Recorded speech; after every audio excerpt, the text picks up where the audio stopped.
우리의 소망이 되시는 사랑의 하나님, 허락하신 주님의 날 하나님을 찬양하고 예배하게 하심을 감사드리며 주님의 손길이 우리의 가정과 우리의 삶 전체에 지켜주셨음을 고백하면서 모든 영광 하나님께 돌려드립니다.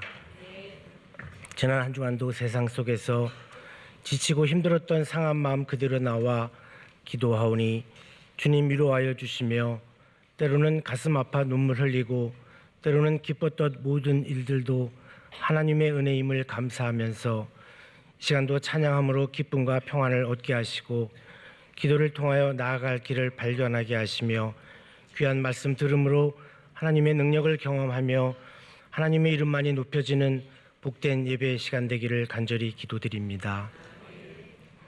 건강을 잃은 이에게 회복을 허락하시고 아픔을 극복하게 하시며 새로운 길을 찾는 이에게는 선한 목자가 되어 길을 열어주시오며 삶의 문제 가운데 어려워하는 자에게는 주님의 위로를 허락하시사 하나님의 귀한 사랑과 귀한 은혜 감사하며 살아갈 수 있는 우리 청운 성도 되도록 축복하여 주시옵소서.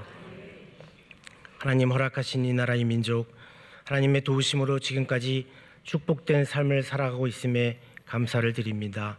하오나 하나님 참으로 어렵고 혼란스럽습니다. 88 올림픽과 월드컵을 개최하고 OECD를 가입하는 등 선진국들과 함께하며 국가의 위상이 한없이 올라갈 것 같더니만 참으로 안타까운 일들이 우리의 눈앞에 펼쳐지고 있습니다. 세상의 옳고 그름과 각기 소견에 오른 대로 처신하고 행동하며 어디로 가야 할지 또 어떻게 해야 할지 답을 찾지 못한 채 흔들리고 있습니다. 국민을 위한다고 하지만 살아가기 힘든 국민은 뒤로 한 채 서로 나뉘어 돌을 던지고 싸우며 나아갈 길을 잃은 채 미로 썩을 헤매고 있습니다. 우리가 이렇게 헤매고 있는 동안에도 밖의 세상은 빠른 속도로 놀랄 만큼 변하고 있고 또 변할 것입니다. 하나님, 이제라도 하루빨리 모든 것 안정되어 나라의 미래를 바라보게 하시고 나아갈 길을 열어 주시옵소서. 여기에 모인 우리의 간절한 기도가 있기에 아직은 희망이 있사오니 긴 겨울 지나 다시 움트는 새싹처럼 낡은 모든 것 벗어버리고 하나님의 은혜로 문제가 해결되며 다툼과 증오가 없는 기쁨의 나라가 속히 오도록 이 땅을, 이 민족을 회복시켜 주시옵소서. 우리 교회 위에 기도합니다. 창립 이후 믿음의 선배들의 눈물의 기도와 헌신으로 기초를 쌓고 그 기초 위에 사랑하는 이필산 담임 목사님과 함께 온교 한마음 되어 귀한 성장을 허락하심에 감사를 드립니다. 우리 교회와 우리에게 이렇게 귀한 축복 주시는지 두렵고 떨리는 마음으로 주신 은혜에 감사하며 현실에 만족하지 아니하고 교만하지 아니하며 기도와 성령이 충만한 주님의 교회 되도록 함께하여 주시옵소서. 이 세상 살기가 너무 힘들어 누군가 힘들다고 찾아오면 살아가야 할 힘을 얻게 되는 우리 청운교회가 되게 하시고 누군가 힘들다고 눈물 흘리면 그 눈물을 같이 닦아주는 교회 되어서 험한 세상 지친 심령들에게 귀한 안식처가 되는 아름답고 복된 교회 되도록 인도하여 주시옵소서.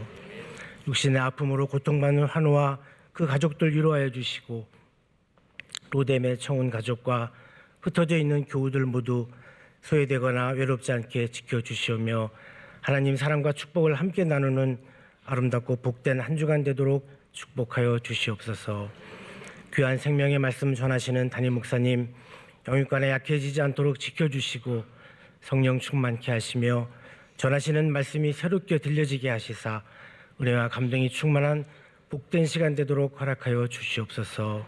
귀한 찬양, 귀한 봉사의 자리에서 예배를 돕고 헌신하는 손길들 기억하여 주시오며 주 안에서 승리하는 우리 모두가 되기를 원하올 때 이 모든 말씀 예수님의 이름으로 기도하오며 이제는 주님께서 가르쳐 주신 기도를 함께 드리오니 하늘에 계신 우리 아버지, 아버지의 이름을 거룩하게 하시며 아버지의 나라가 오게 하시며 아버지의 뜻이 하늘에서와 같이 땅에서도 이루어지게 하소서. 오늘 우리에게 일용할 양식을 주시고 우리가 우리에게 잘못한 사람을 용서하여 준 것 같이 우리 죄를 용서하여 주시고 우리를 시험에 빠지지 않게 하시고 악에서 구하소서. 나라와 권능과 영광이 영원히 아버지의 것입니다. 아멘.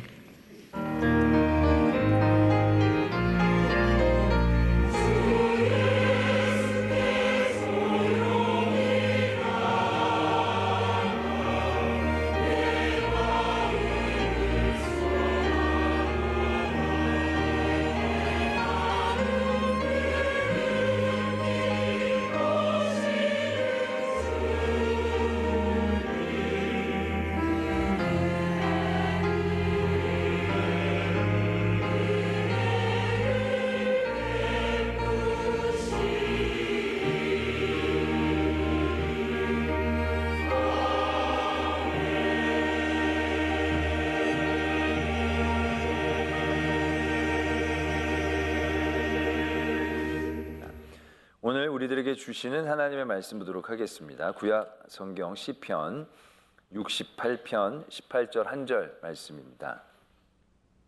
제가 있는 구약 성경 850면에 있는 시편 68편 18절의 말씀 제가 봉독드리겠습니다.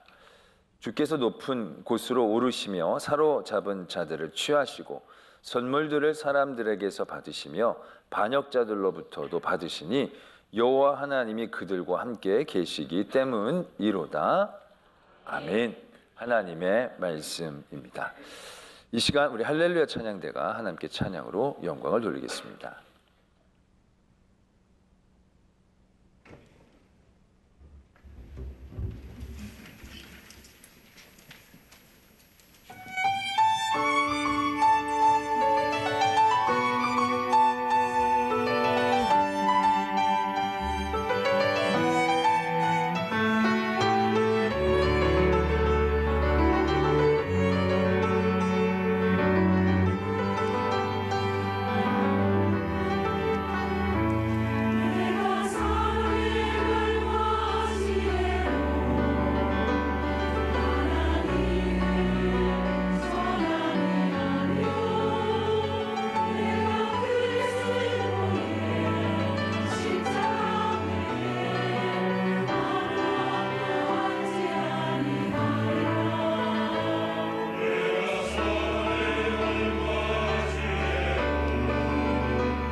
아멘.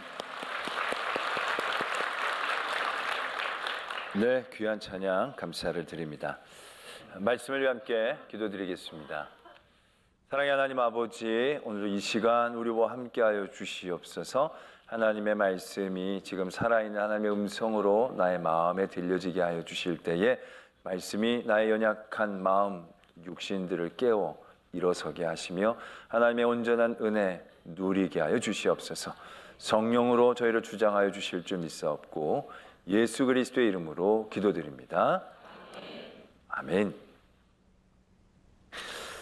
하나님의 함께 하심에 대한 우리에게 주어지는 가장 교과서적인 은혜는 승리입니다. 하나님이 함께 하심으로 우리는 승리를 거둘 수 있다라는 것입니다. 오늘 말씀은 그것을 분명히 전해주고 계십니다. 오늘 말씀은 개선 장군이 승리를 거두고 돌아오는 그러한 광경을 적고 있는 그러한 말씀입니다.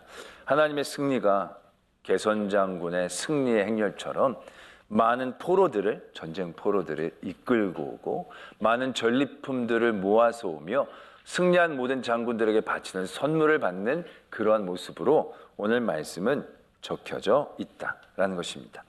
이 말씀의 배경은 어떻게 보면 이스라엘 민족의 출애굽부터 가나안의 승리까지의 여정들을 적고 있는 가운데 오늘 말씀하고 있는 부분입니다.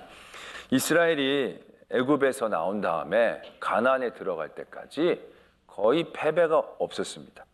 늘 승리를 거뒀다는 거죠. 약간은 있었지만 거의 승리를 거두며 가나안을 얻게 됩니다. 근데 모든 그들의 여정 가운데, 그런 전쟁 가운데 승리할 수 있었던 이유는 딱 하나밖에 없다는 겁니다. 그들이 싸움을 잘해서 훈련이 잘 돼서 아니라는 얘기죠. 그들은 수백 년 동안 종으로 살았고 광야에서의 훈련도 전술훈련을 할 수 있는 여건이 된 건 아닐 겁니다. 그러나 오랫동안 전쟁에 잔뼈가 굵었던 민족들과의 전쟁에서 이겼다. 하나님은 그 승리의 분명한 이유를 하나님이 함께하여 주심으로 말씀하고 계신다는 얘기죠. 우리 출애굽의 과정 가운데에서 이스라엘이 치렀던 첫 번째 전투에서 하나님은 그것을 아주 분명하게 표현해 주시지 않습니까? 아말렉과의 전투가 이스라엘이 출애굽하고 난 다음에 처음 전투입니다. 그때는 이스라엘이 출애굽한 지 얼마 되지 않았습니다. 진짜 칼 한 번, 창 한 번 잡아보지 못했을 그런 때입니다. 그 반면에 아말렉은요, 전쟁으로 잔뼈가 굵은 민족입니다. 아말렉이라는 족속 자체가 늘 빼앗고 또 그리고 쫓아가고 도둑질하는 그러한 일들을 주업으로 많이 삼았다고 합니다. 얼마나 싸움을 많이 해본 민족이겠습니까? 그 민족과 이스라엘이 싸우는데 그 싸움의 모습이 어떠합니까? 모세의 손이 올라가면 전쟁에서 이기고 모세의 손이 내려오면 전쟁에서 밀리기 시작하는 거죠. 그래서 아론과 훌이 양옆에서 그 손을 붙잡아주고 있었고 밤새도록 손에 올라가 있었을 때 전쟁에서 승리할 수 있었다라는 것입니다. 손의 높이를 중요하게 여기는 게 아니고 이 전쟁이 누구의 손에 달려있는가를 분명히 알게 해주시려고 하셨다는 거죠. 전쟁은 하나님께 달려있구나. 전쟁의 이유는 하나님이 함께 하실 때 우리가 승리할 수 있는 거구나 라는 것을 처음부터 아주 교과서적으로 가르쳐 주신 것입니다. 그 하나님의 함께 하심이 결국 이스라엘의 모든 승리의 이유였다라는 것을 오늘 말씀은 가르쳐 주기를 원하고 계신다라는 것입니다. 또한 우리가 늘 바라고 원하는 모습도 이러한 모습 아니겠습니까? 많은 도전과 유혹과 미움과 경쟁이 있는 이 시대 가운데에서 우리가 하나님과 함께함으로 승리하는 그러한 모든 성도들이 되어지시기를 축원합니다. 하나님의 함께하심은 승리를 분명하게 보장하고 말씀하고 계십니다. 그러나 우리가 이러한 분명한 선포를 대할 때에 해결해야 할 물음표들이 분명히 있죠. 바로 이스라엘의 패배와 실패에 대한 해석입니다. 하나님은 이스라엘을 떠나지 아니하신다고 하셨는데 하나님은 이스라엘과 늘 함께 하신다라고 하셨는데 그럼에도 불구하고 이스라엘에게도 분명히 실패가 있고 패배가 있었습니다. 이스라엘뿐만이 아니죠. 우리들 한 번 한 번 성도의 삶도 그렇습니다. 하나님이 함께 하시면 승리라고 얘기하고 계시지만 분명히 하나님은 함께 하신 것 같고 나도 하나님을 떠난 적은 없는 것 같은데도 불구하고 우리의 삶에 실패가 있고 패배가 있고 절망이 있음 부정할 수 없다는 얘기죠. 그럼 그런 때마다 우리는 그 삶의 자리를 어떻게 해석해낼 수 있느냐는 거예요. 하나님이 우리와 함께 하시는데 우리가 왜 집니까? 우리가 진 건 하나님이 우리와 함께 하시지 않기 때문 아니겠습니까? 우리는 이렇게밖에 생각할 수 없는 삶의 자리에서 물음표가 막 생겨나게 되는 거죠. 오늘 우리는 그것을 한번 해결해 보려고 합니다. 그러기에 오늘 우리의 말씀, 주시는 말씀을 다시 한번 찬찬히 보려고 하는데요. 오늘 말씀에 보면 주께서 높은 곳으로 오르시며 사로잡은 자들을 취하시고 선물들을 사람들에게서 받으시며 반역자들로부터도 받으시니 여호와 하나님이 그들과 함께 계시기 때문이로다. 말씀이 이렇게 적고 있습니다.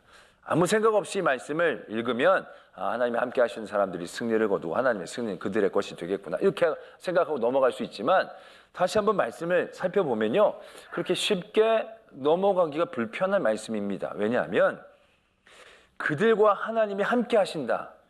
하나님이 함께 하시면 승리인데 그럼 하나님과 함께 하시는 그들은 이기는 사람들이어야 되는 거예요. 말하자면 이스라엘 민족이 되어져야 하는 거죠. 물론 이 말씀이 그러한 과정 가운데서 말씀하고 계신 거기 때문에 이 그들을 이스라엘 민족이라고 생각하고 지나가도 돼요. 근데 이 말씀을 가만히 읽어보면 그렇게 쉽게 넘어가기가 어려울 정도로 이 그들이 지명하는 것들이 그 앞에 있는 부류에 있는 사람들이다라는 것을 부정하기도 어렵다는 거예요. 그런 사람, 사로잡힌 사람, 반역하는 사람, 근데 그들과 함께 계시기 때문에 문장으로 보면 이 그들이 아니라고 부정하기도 어렵다는 거예요. 이건 저만 고민하는 게 아니고 많은 성서학자들도 그렇게 고민을 하더라고요. 이 그들이 누구냐? 이 그들이 이스라엘이라고 하면 문제가 쉽고 해석이 쉽지만 그들이 이 사로잡힌 자, 반역한 자라고 얘기하면 이게 이해하기가 쉽지 않아지는 거예요. 패배한 자에게도 함께 하시는 하나님, 실패한 자에게도 함께 하시는 하나님이라는 얘기냐라는 거죠. 그런데 그때 우리가 에베소서 4장 8절의 말씀을 발견하게 됩니다. 에베소서의 말씀은 사도 바울이 성령의 능력으로 에베소 교회를 향하여 주시는 하나님의 말씀을 선포한 것인데 그 말씀에 보면 사도 바울이 이 시편 68편 18절의 말씀을 인용하는 것을 발견하게 됩니다. 8절에 이렇게 사도 바울이 인용을 합니다. 그러므로 이르기를 인용하시는 거죠. 인용을 하는데 그가 위로 올라가실 때 사로잡혔던 자들을 사로잡으시고 사람들에게 선물을 주셨다 라고 적고 있습니다. 68편 18절은요 사로잡힌 자들을 취하시고 선물들을 사람들에게서 받으셨다 라고 적고 있어요. 그러니까 이게 사도 바울이 선물을 받으신 걸 선물을 주셨다라고 지금 인용하고 있는 거예요. 그러니까 명백하게 인용을 잘못하고 계신 것으로 보여지는 거죠. 자연스러운 표현은 그게 맞아요. 승리한 사람이 사람들에게서 선물을 받는 게 맞죠. 근데 사도 바울은 사로잡힌 자들을 취하여 데리고 올라가시면서 선물을 주신다는 거예요. 잘못 인용한 것이냐는 거죠. 그러나 분명한 건 성경은 잘못이 없습니다. 성경은 하나님의 의도가 있을 뿐이지 잘못 인용한 것은 없다라는 얘기죠. 그렇다고 한다면 사도 바울이 받으신 것을 준 것이라고 인용한 하나님의 의도가 분명히 있다는 거예요. 어떤 의도? 받은 거나 준 거나 그게 큰 차이가 없는 상황이다라는 얘기죠. 우리는 받거나 준 것은 엄청난 차이지만 하나님이 보시기에는 이 사로잡힌 자들이 사람들이 선물을 승리자에게 주는 것과 승리자가 선물을 다시 그들에게 돌려주는 것과 하나님의 의도의 차이는 크게 나타나지 않다라는 것을 의미하고 있다는 거죠. 이 말씀은 에베소서에서 이 말씀을 인용하는 건 예수님에 대한 사역들을 설명하기 위한 거거든요. 예수님의 사역이 어떻습니까? 예수님이 승천하시면서 승리하셨어요.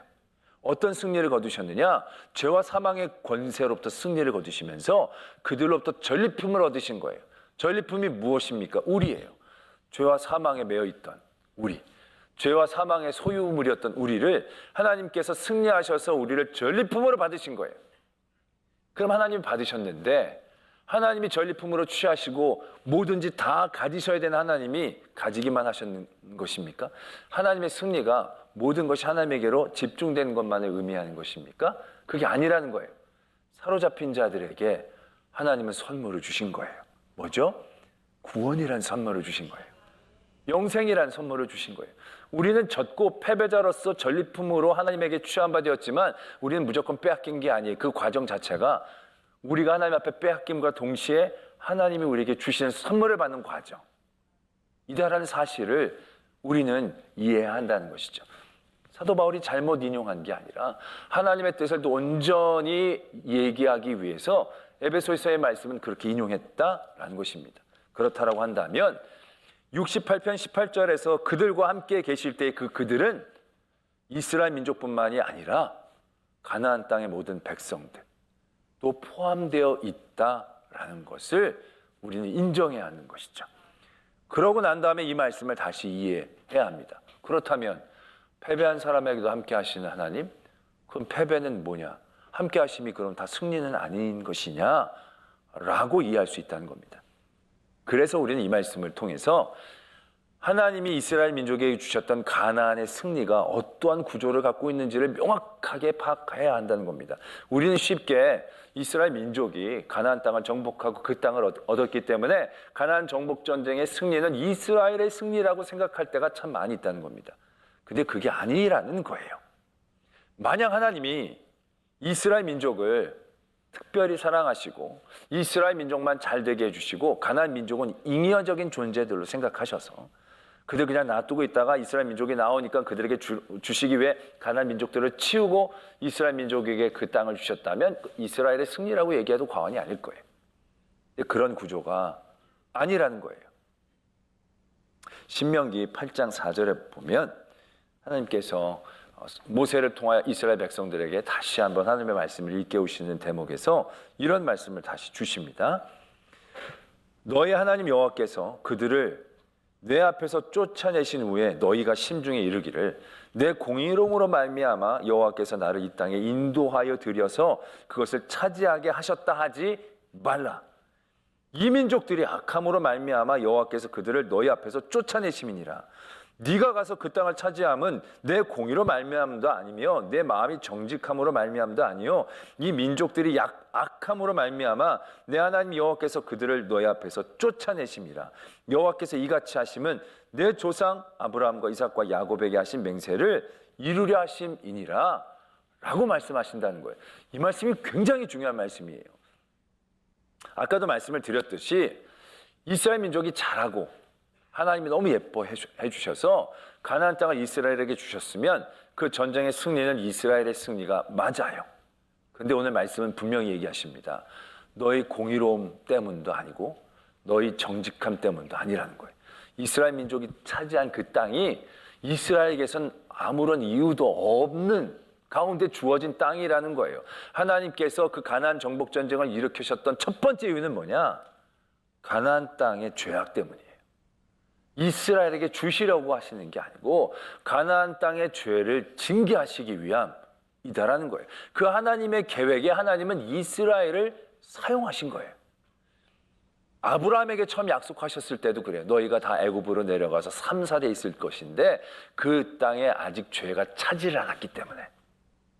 그러니까 이스라엘 민족들을 그 안에서 더 풍성하게 해주신 그런 과정도 있을 수 있겠지만 무엇보다도 하나님의 마음에 품고 있으셨던 거는 가나안 땅 사람인 거예요. 가나안 땅 사람들을 기다리신 거예요. 가나안 땅 사람들에게 기회를 주신 거예요. 그들이 돌아올 수 있도록. 근데 그들이 돌아오지를 않았어요. 그들의 죄가 찼고 하나님은 그들을 징계하기로 작정하신 거예요. 그리고 그들을 가나안으로 보내신 거예요. 이게 가나안 정복 전쟁에서 이스라엘이 이긴 첫 번째 이유예요. 두 번째 이유는 뭐냐? 이스라엘이 광야에서 하나님 앞에 사랑을 받고 잘해서 아니에요. 우리가 잘 알다시피 이스라엘 민족이 광야에서의 그런 모든 시간들이 하나님을 굉장히 충족시킬 만큼 잘하고 예쁘게 산 게 아니에요.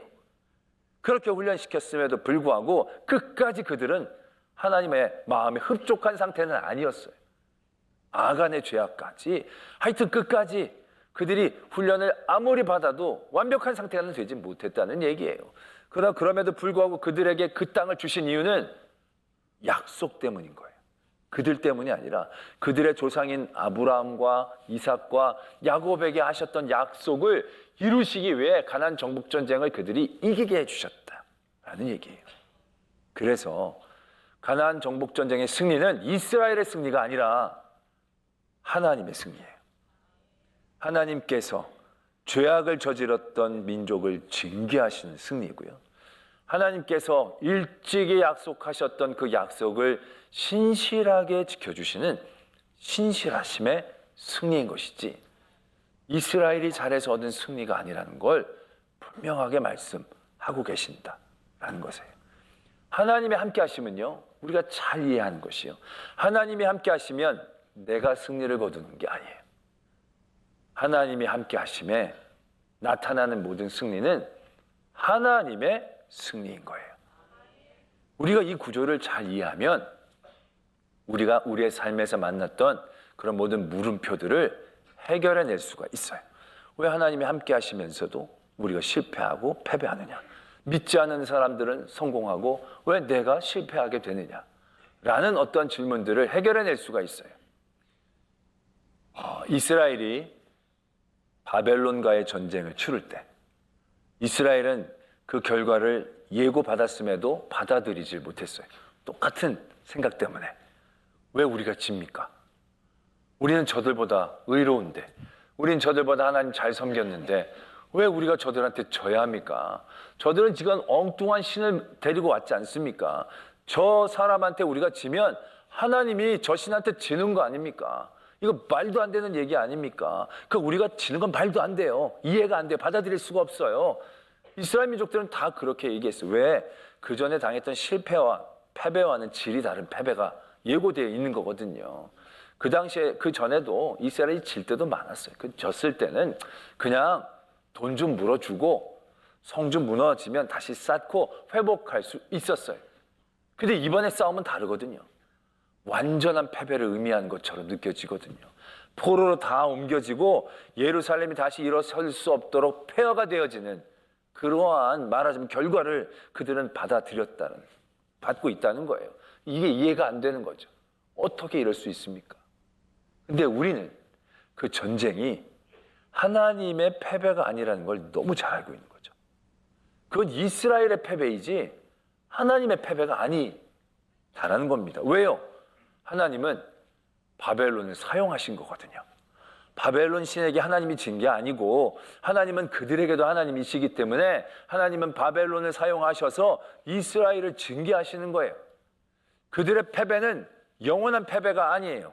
하나님이 그들을 다시금 정금처럼 연단하시고 사용하시기 위한 계획이에요. 하나님의 승리에 그들이 이끌림을 당하기 위한 빌드업의 과정이었다는 사실이죠. 우리 그걸 너무 잘 알아요. 그래서 바벨론의 패배가 하나님의 패배, 하나님이 함께 하시지 않기 때문에 일어난 일이라고 아무도 생각하지 않아요. 그렇잖아요. 그 전쟁에서도 승리자는 하나님이에요.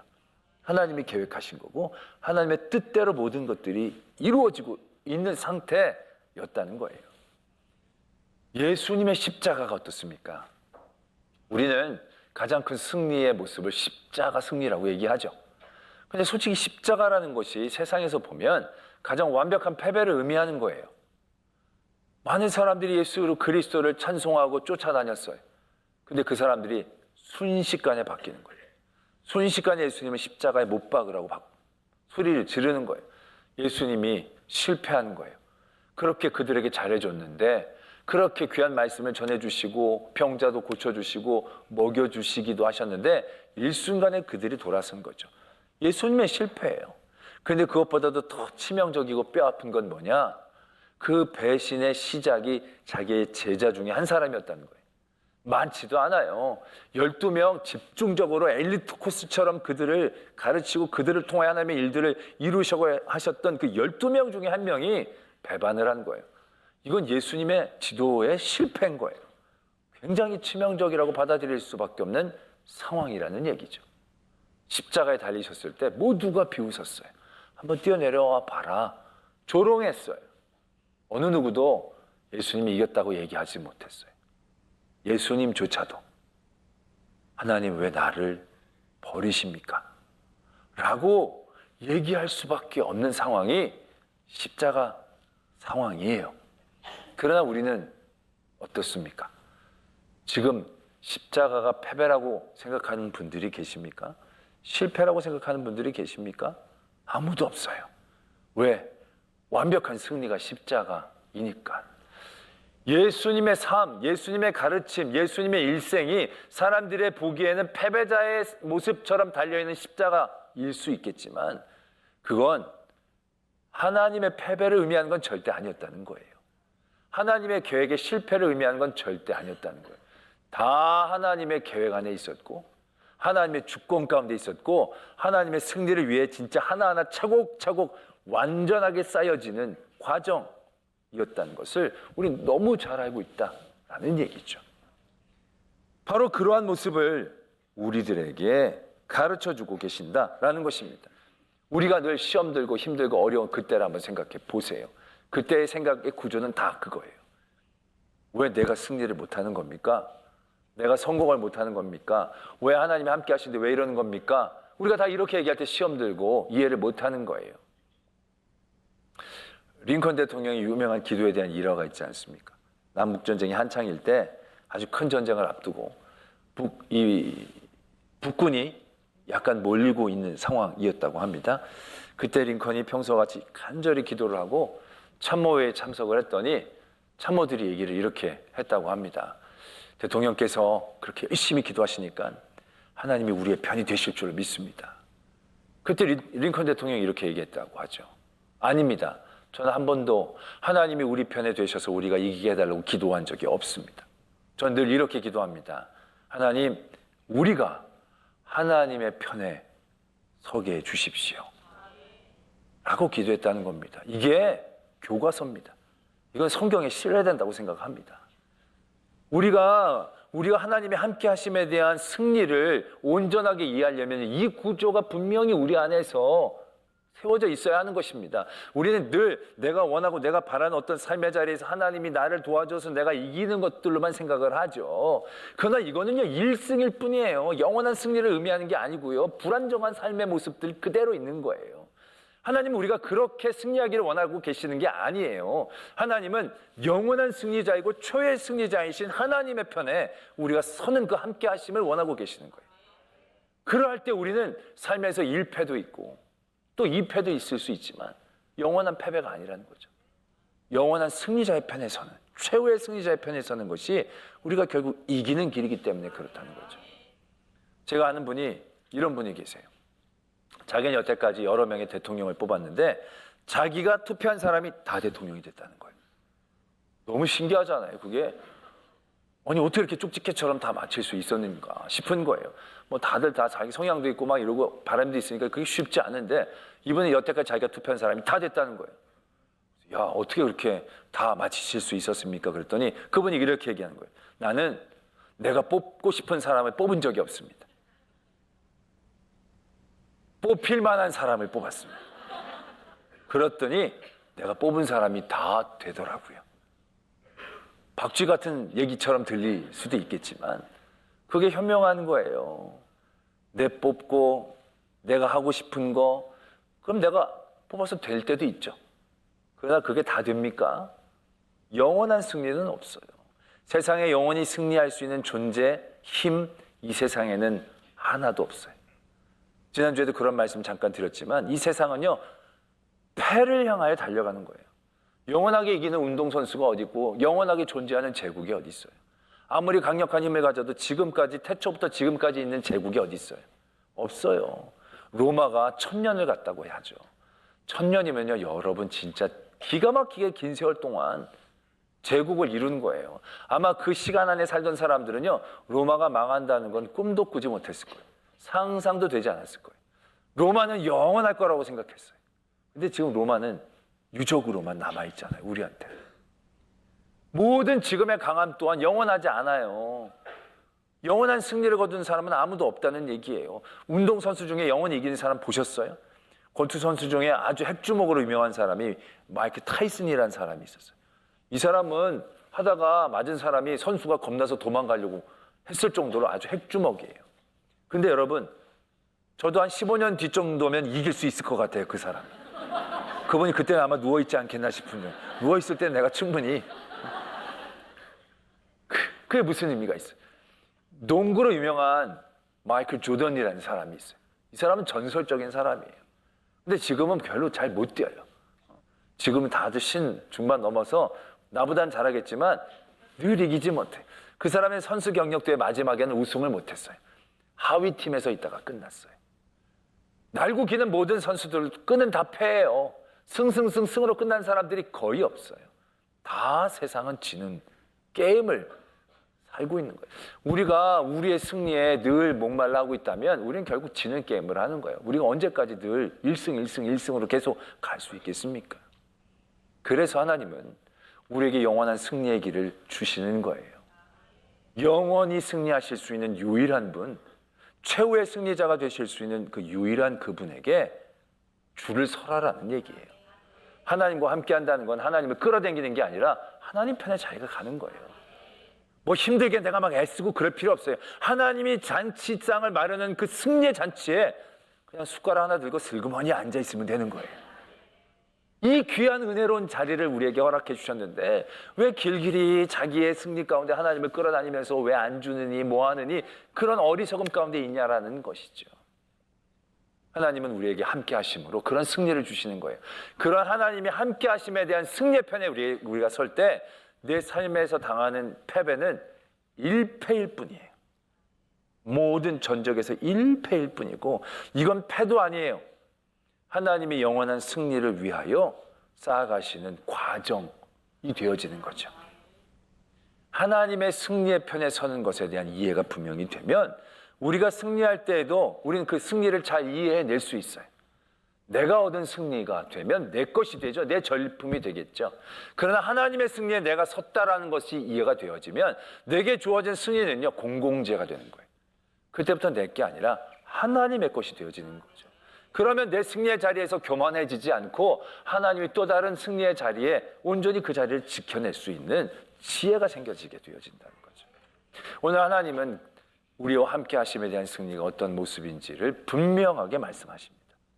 여러분들의 승리에 하나님을 끌어다니지 마시고 하나님의 승리에 여러분들이 서십시오. 하나님의 승리가 함께 하심의 자리에서 우리에게 주시는 가장 큰 은혜, 능력이 되어지는 것을 분명히 신뢰하십시오. 그리고 그 하나님의 편에 설 수 있도록 늘 깨어 하나님 앞으로 나갈 수 있는 저와 여러분들이 되어지기를 도전합니다. 우리 말씀을 잠시 묵상하며 하나님 앞에 기도하도록 하겠습니다. 나의 자리에 하나님의 함께 하심에 대해서 우리는 어떻게 이해하고 있었습니까?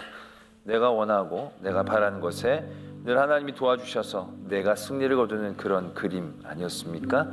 그것이 아닙니다. 하나님의 승리에 내가 참여하기를 원합니다. 하나님의 승리에 쓰임받기를 원합니다.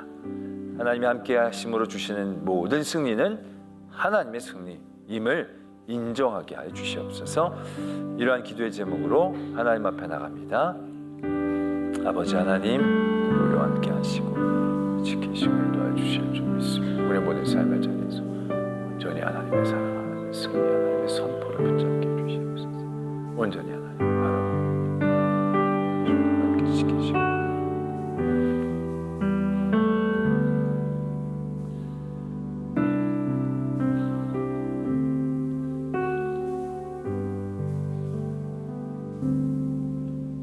다윗이 골리앗과의 싸움에서 이겼던 것은 그가 이기고 싶어서가 아니라 하나님의 이름을 지키고 싶어서였습니다. 다윗의 골리앗과의 싸움의 승리는 그래서 하나님의 승리입니다. 우리에게도 그러한 승리 주심을 믿습니다. 또한 그 승리를 바라고 더욱더 하나님의 편에 서는 저희들 되게 하여 주시옵소서. 믿사오며 예수 그리스도의 이름으로 기도드립니다. 아멘.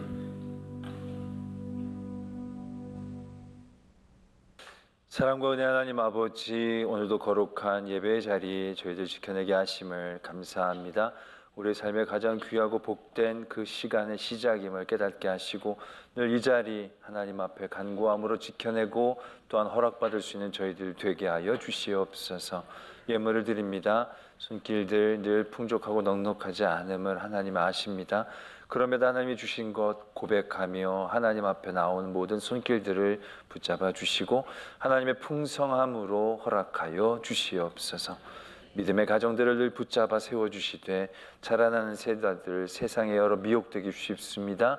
하나님 늘 그들을 붙잡아 주시어 세상을 미혹되지 않고 세상을 이끌고 세상을 고쳐낼 수 있는 우리의 귀한 자녀들 되게 하여 주시옵소서. 하나님 우리 교회 주신 은혜 감사합니다. 우리에게 주신 은혜가 은혜 될 수 있도록 더욱더 하나님의 마음으로 하나님의 손길로 움직일 수 있는 저희 교회 되게 하시고 주시는 교육관을 통하여 맡기신 귀한 우리의 자녀들을 잘 믿음으로 양육해낼 수 있도록 그 모든 과정 가운데에 역사하여 주시옵소서. 나라가 참으로 어려운 가운데 있습니다. 어디서부터 어떻게 해야 할지 알 수 없는 그러한 심한 어둠 가운데에 있습니다. 이러한 어둠 가운데 우리 믿음의 사람 한 사람이 그의 삶의 자리에서 하나님 앞에 거룩함으로 깨어 조그만 빛이라도 비춰내게 하실 때 그 빛과 빛이 모여 이 땅의 어둠을 물러가게 하시고 하나님의 긍휼하심 얻을 수 있는 그 통로 되게 하여 주시옵소서. 오늘도 모든 예배자들 예배를 드리는 모든 그 예배 현장에서 하나님을 만나게 하시고 하나님께 큰 은혜 입게 하셔서 그들의 절망이 소망으로 고통이 치유의 찬양으로 바뀌어지는 역사 있게 하여 주시옵소서. 섬기는 손길들 힘들고 어렵고 눈물 나고 땀나지만 그 섬김의 자리에서 기쁜 하나님의 사랑과 교제 있게 하시고 그 기쁨이 모든 어려움들을 뛰어넘는 은혜 되게 하여 주시옵소서. 선교 삶에 사용받아 늘 함께 하시고 로뎀의 교우들을 늘 굳건히 붙잡아 주시옵소서. 전쟁으로 얼룩진 이 땅 세상의 법칙으로 강함을 얻을 수 있을 것 같다는 그 어리석음들이 깨어지게 하시며 하나님의 공의가 이 땅의 통치의 법칙임을 알게 하여 주시옵소서. 이 싸움에 예수 그리스도의 이름으로 기도드립니다. 아멘.